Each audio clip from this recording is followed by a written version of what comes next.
श्री सीताराम सिखावस्थी के चैनल में आप सभी का स्वागत है। मैं हूं सिखावस्थी। आज नाग पंचमी का पर्व है।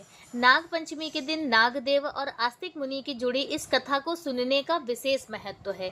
मान्यता है कि जो भी आज के दिन इस कथा को सुनता है तो उसे वर्ष भर किसी भी प्रकार के सर्पों का डर नहीं रहता है, किसी भी सर्पों से जुड़ी हुई किसी भी समस्या का सामना नहीं करना होता है।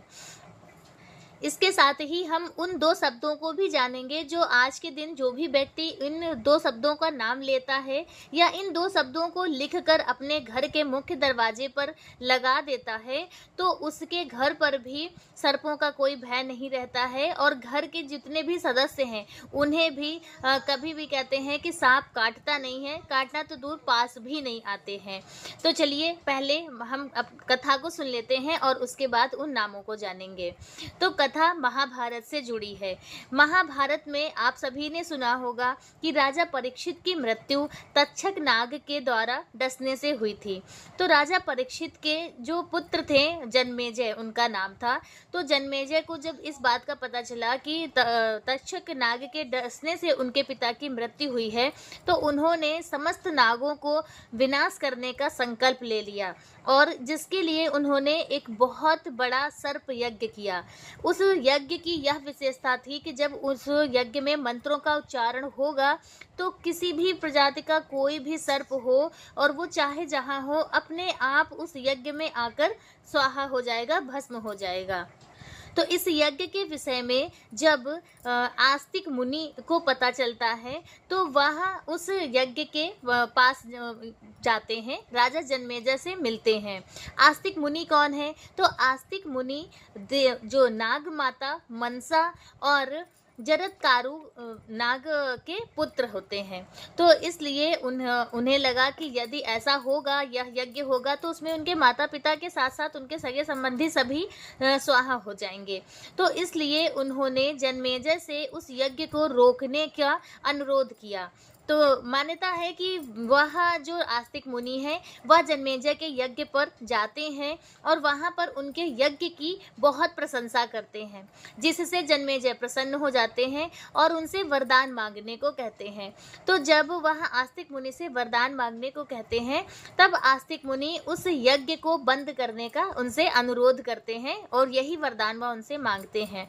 तो पहले तो जन्मेजय मना करते हैं, लेकिन उन्होंने वचन दिया था तो इस कारण से और ऋषि मुनियों के भी अनुरोध पर उन्होंने उस यज्ञ को बंद कर दिया, नहीं किया था, जिसके कारण जो सर्प हैं, जो नाग हैं, उनकी रक्षा होती है और वह स्वाहा नहीं होते हैं।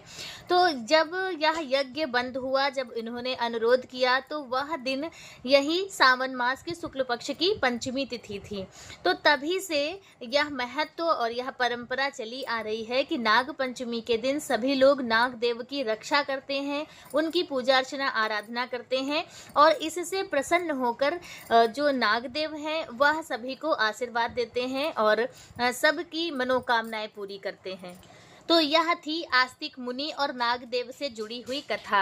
आस्तिक मुनि की कहानी हिंदू धर्म में एक महत्वपूर्ण कहानी है जो न केवल नागों के प्रति सम्मान सिखाती है बल्कि यह भी दर्शाती है कि कैसे एक व्यक्ति अपनी बुद्धि और वाक्पटुता से दूसरों के विनाश को भी रोक सकती है।